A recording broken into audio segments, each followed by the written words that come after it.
তোমরা বর্তমানে কিন্তু পশ্চিমবঙ্গে জব কার্ডের জন্য আবেদন শুরু হয়ে গেছে। এখন আপনারা জানেন যে জব কার্ডে বিভিন্ন রকমের বেনিফিট কিন্তু রয়েছে। যেমন আগে ছিল জব কার্ডে 100 দিনের কাজ, সেটা বেড়ে এখন হয়েছে 125 দিনের কাজ। অর্থাৎ জব কার্ড থাকলে আপনি 125 দিনের কাজ কিন্তু আপনি পাবেন এবং সঙ্গে দৈনিক মজুরি সমেত কিন্তু আরও বিভিন্ন রকমের কিন্তু বেনিফিট পাওয়া যায় জব কার্ডের মাধ্যমে। সেই জন্য জব কার্ড একটি খুবই গুরুত্বপূর্ণ একটি ডকুমেন্ট। তো সেই জন্য আজকে ভিডিওতে আপনি দেখিয়ে দেবো যে জব কার্ডের জন্য আপনি কীভাবে আবেদন করবেন, আবেদন করতে কী কী ডকুমেন্টস লাগবে এবং আবেদনের পর স্ট্যাটাসটা আপনি কীভাবে চেক করবেন এবং আপনি অনলাইন থেকে জব কার্ডটি কীভাবে ডাউনলোড করবেন, সমস্ত কিছু এই ভিডিওতে আপনাদের স্টেপ বাই স্টেপ দেখিয়ে দেবো।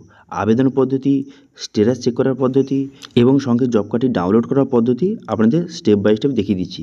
সেই জন্য ভিডিওটা প্রথম থেকে শেষ পর্যন্ত অবশ্যই দেখবেন মনোযোগ সহকারে এবং আমাদের চ্যানেলে প্রথমবার ভিজিট করে থাকলে আমাদের চ্যানেলটিকে সাবস্ক্রাইব করে রাখুন এবং পাশে থাকা বেল আইকনটিকে অবশ্যই প্রেস করে রাখুন।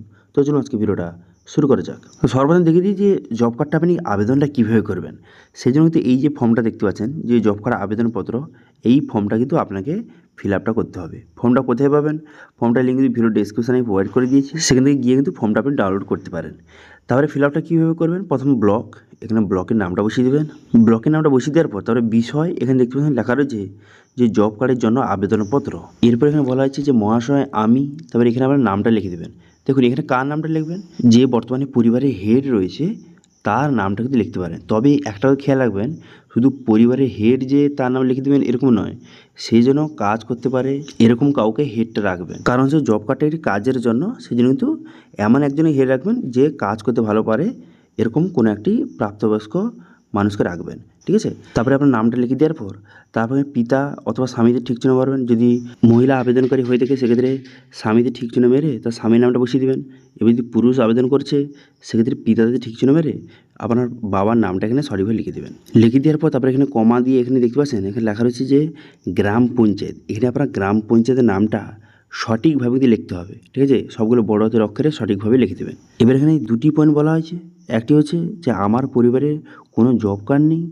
আরেকটি পয়েন্টে বলা হয়েছে যে জব কার্ডটা ছিল কিন্তু সেই জব কার্ডটা ডিলিট হয়ে গেছে, সেই জন্য আবার আমি আবেদন করছি।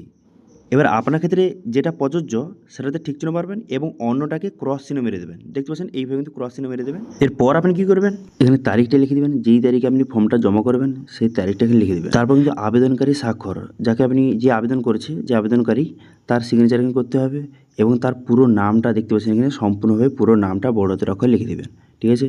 তারপরে মোবাইল নাম্বার, এখানে মোবাইল নাম্বারটা সঠিকভাবে লিখে দেবেন। আচ্ছা, এখানে অনেকে কোশ্চেন যে আমি ফর্ম ফিল আপটা কিসে করবো? দেখুন ফর্ম ফিল আপটা বড় হাতের অক্ষরে ইংলিশে করবেন, ভালো হয়। ডকুমেন্টস কী লাগবে?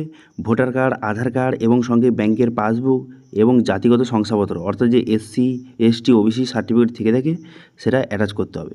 শুধু আবেদনকারীর নয়, আবেদনকারীর সঙ্গে সঙ্গে এই জব কার্ডের যতজন সদস্যকে অ্যাড করবেন তাদের কিন্তু এইসব ডকুমেন্টসগুলি লাগবে এবং সঙ্গে ফটো। ওকে, এবার সেকেন্ড পেজে দেখতে পাচ্ছেন চলে আসবেন।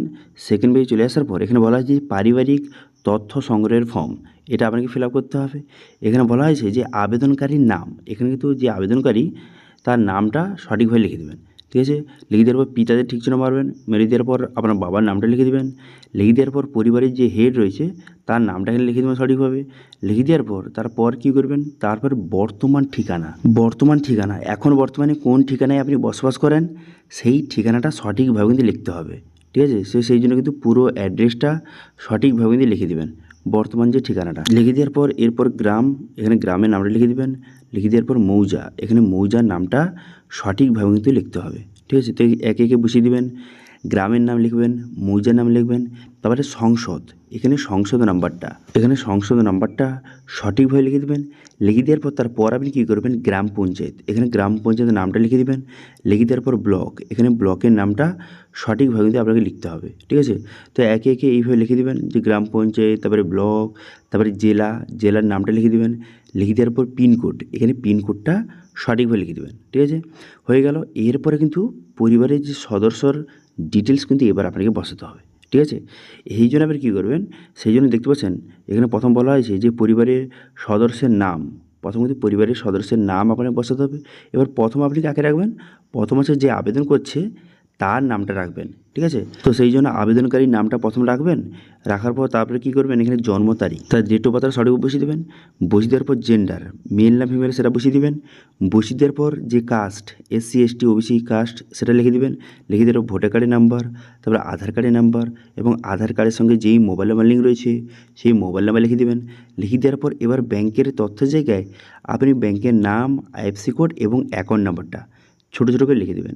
ব্যাংকের নামটা শর্ট ফর্মে লিখবেন, তারপরে আপনি কমা দিয়ে তারপরে আপনি ব্যাংকের যে IFSC কোডটা এবং ব্যাংকের অ্যাকাউন্ট নাম্বারটা সঠিকভাবে লিখে দেবেন। এবার অনেকে বলতে পারে এখানে তো এতটুকু জায়গা ধরবে না, দেখুন লেখাটা একটু ঘরের বাইরে চলে গেলেও হবে, কোনো রকম সমস্যা নেই, ঠিক আছে। সেম একইভাবে এবার পরিবারে আরও যতজন সদস্য রয়েছে যাদের 18+ বয়স, যারা কাজ করতে পারে এরকম সদস্যের নাম কিন্তু এখানে অ্যাড করবেন, ঠিক আছে, বোঝা গেল। তো এইভাবে যতজন সদস্যকে অ্যাড করতে চান তার নাম, তার জন্ম তারিখ, জেন্ডার, তারপরে এখানে ভোটার নাম্বার, আধার নাম্বার সমস্ত কিছু বসিয়ে তারপরে আপনি কী করবেন, এখানে বলা হয়েছে যে আবেদনকারী স্বাক্ষর, এখানে যে আবেদনকারী সিগনেচার, এখানে আবেদনকারী স্বাক্ষরটা করতে হবে এবং আবেদনকারী পুরো নামটা এখানে সঠিকভাবে লিখে দেবেন, ঠিক আছে। লিখে দেওয়ার পর ব্যাস এই পেজের কাজ শেষ। এবার চলে আসবেন যে 3 নম্বর পেজে, টোটাল 3টি পেজ, 2 নম্বর পেজের কাজ শেষ হলো। এবার চলে আসবেন 3 নম্বর পেজ, এটা হচ্ছে আধার কনসার্ন ফর্ম। এখানে কী করবেন, এখানে আপনার নাম, যে আবেদনকারী তার নামটা বসিয়ে দেবেন, বসিয়ে দেওয়ার পর জব কার্ড যদি থেকে থাকে আগে সেক্ষেত্রে জব কার্ডের নাম্বারটা বসিয়ে দেবেন, নাহলে ছেড়ে দেবেন। তারপরে কী করবেন, এখানে আধার নাম্বার, এখানে তো আধার নাম্বারটা সঠিকভাবে কিন্তু লিখতে হবে, ঠিক আছে। যে আবেদনকারীর আধার নাম্বারটা সঠিকভাবে লিখে দেবেন।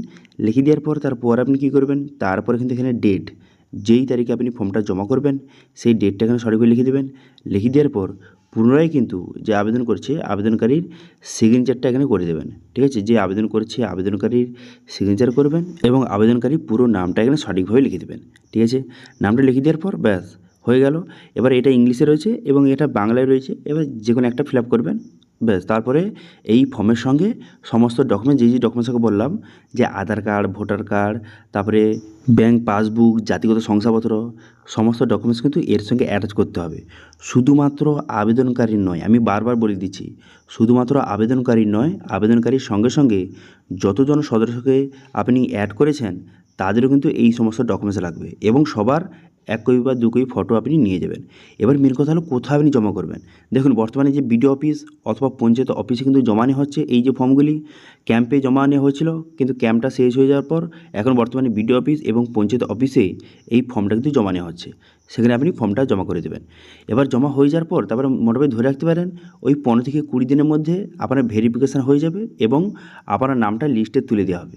এবার মেন কথা হলো আপনি ফর্মটা জমা করলেন, তো এরপর আপনি স্ট্যাটাসটা কীভাবে চেক করবেন যে আপনার অ্যাপ্রুভ হলো কি হলো না, স্ট্যাটাস কীভাবে চেক করবেন এবং আপনি আপনার জব কার্ডটি ডাউনলোড কীভাবে করবেন। যদি আপনি ঘরে বসে আপনি অনলাইন থেকে ডাউনলোড করতে চান সেক্ষেত্রে কীভাবে করবেন এবার আপনাকে দেখিয়ে দিচ্ছি। এবার অনেকে কোশ্চেন থাকতে পারে যে তাহলে কি পঞ্চায়েত বা ব্লক অফিস থেকে জব কার্ড কি দেবে না। দেখুন হ্যাঁ, সেখান থেকেও দেবে, কিন্তু তবে আপনি যদি চান অনলাইন থেকে ডাউনলোড করে বিভিন্ন কাজে ইউজ করতে পারেন, কারণ পঞ্চায়েত বা ব্লক অফিস থেকে দিতে একটু টাইম লাগে, ঠিক আছে। সেই জন্য লিস্টে যদি আপনার নামটা উঠে যায়, স্ট্যাটাস আপনি চেক করেন, যদি আপনার জব কার্ডটি হয়ে যায় সেক্ষেত্রে আপনি অনলাইন থেকেও জব কার্ডটি ডাউনলোড করে বিভিন্ন কাজে ইউজ করতে পারবেন। তো এবার আপনি দেখে দিই আপনি স্ট্যাটাস কীভাবে চেক করবেন এবং জব কার্ডটি কীভাবে অনলাইন থেকে ডাউনলোড করবেন, এবার আপনি দেখে দিই। তো প্রথমে জব কার্ডের যে অফিসিয়াল ওয়েবসাইট এখানে চলে আসবেন, এই লিঙ্ক ভিডিও ডেসক্রিপশনে প্রোভাইড করে দিয়েছি, সেখানে ডাইরেক্ট এখানে চলে আসবেন। চলে আসার পর এখানে স্টেট, এখানে ওয়েস্ট বেঙ্গল সিলেক্ট করবেন। তারপরে একটু নিচে আসার পর দেখতে পাচ্ছেন ওয়েস্ট বেঙ্গলে একটি অপশান দেওয়া রয়েছে, এই অপশানে ক্লিক করবেন। এই অপশানে ক্লিক করে দেওয়ার সঙ্গে সঙ্গে তারপর নেক্সট পেজ কিন্তু ওপেন হয়ে গেল। এবার ডিস্ট্রিক্ট, এখান থেকে আপনার ডিস্ট্রিক্টটা সিলেক্ট করবেন। ডিস্ট্রিক্ট সিলেক্ট করে নেওয়ার পর তারপরে কী করবেন, ব্লক, এখানে আপনার ব্লকের নামটা সিলেক্ট করবেন। করে দেওয়ার সঙ্গে সঙ্গে তারপরে পঞ্চায়েত, এখানে আপনার পঞ্চায়েতের নামটা সিলেক্ট করবেন। করে দেওয়ার সঙ্গে সঙ্গে তারপর দেখতে পাচ্ছেন একটা অপশান দেওয়া আছে যে জব কার্ড এমপ্লয়মেন্ট রেজিস্টার, এই অপশানে ক্লিক করবেন। এই অপশানে ক্লিক করে দেওয়ার সঙ্গে সঙ্গে আপনার এলাকায় পুরো জব কার্ডের লিস্ট কিন্তু আপনার সামনে শো হয়ে গেল, ঠিক আছে। এবার এখান থেকে যাদের যাদের কিন্তু নতুন আবেদন করেছে তাদের নাম কিন্তু এখানে অ্যাড করা কিন্তু হবে, ঠিক আছে। সেই জন্য জমা দেওয়ার পর ওই মোটামুটি 2 থেকে 3 দিন 5 দিন অন্তর অন্তর আপনি কিন্তু চেক করতে থাকবেন। এবার এই লিস্টে যদি আপনার নামটা উঠে যায় ব্যাস আপনার কিন্তু জব কার্ড কিন্তু হয়ে গেল। তারপর আপনার নামের সোজা নাম্বারের উপরে ক্লিক করবেন। জব কার্ডের নাম্বার উপরে ক্লিক করে দেওয়ার সঙ্গে সঙ্গে এখানে কিন্তু আপনার জব কার্ডে শো হয়ে গেল। এবার এখান থেকে আপনি এই যে জব কার্ডটা এটা প্রিন্ট আউট কিন্তু করে নেবেন, ঠিক আছে, প্রিন্ট আউট করে এটা বিভিন্ন কাজে ইউজ করতে পারবেন। এবং এখানে কিন্তু আপনার নাম, আপনার পরিবারের কত সদস্য, সমস্ত ডিটেলস কিন্তু লেখা রয়েছে। এবার এই কার্ডটি আপনি ইউজ করতে পারেন। এবার এখানে অনেক কোশ্চেন যে আমি অনলাইন থেকে যে ডাউনলোড করিনি, সেক্ষেত্রে পঞ্চায়েতের তরফ থেকে কি জব কার্ড প্রোভাইড করা হবে না? না, এরকম নয়। পঞ্চায়েতের তরফ থেকেও আপনাকে জব কার্ড কিন্তু প্রোভাইড করা হবে, কিন্তু যতদিন না আসে ততদিন এটা আপনি ডাউনলোড করে ব্যবহার করতে পারেন।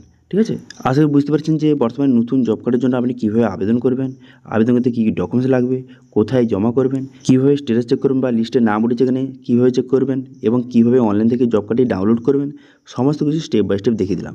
এবার মেন কথা হলো, যাদের জব কার্ড কিন্তু অলরেডি রয়েছে কিন্তু আপনি চাইছেন সেটা আলাদা করতে, সেক্ষেত্রে সেটা কীভাবে করবেন সেটা নিয়ে ভিডিও চাইলে অবশ্যই কিন্তু কমেন্ট করে জানাতে পারেন। বেশি কমেন্ট এলে সেটা নিয়ে ভিডিও আনবো। ঠিক আছে, তো এটা ছিল আজকে আপডেট। ভিডিওটা ভালো হয়ে থাকলে ভিডিওকে লাইক করবেন এবং ভিডিও কিন্তু বন্ধুর সঙ্গে শেয়ার করে দেবেন। এবং আমাদের চ্যানেলে প্রথমবার ভিজিট করে থাকলে আমাদের চ্যানেলটিকে সাবস্ক্রাইব করে রাখুন এবং পাশে থাকা বেল আইকনটিকে অবশ্যই প্রেস করে রাখুন।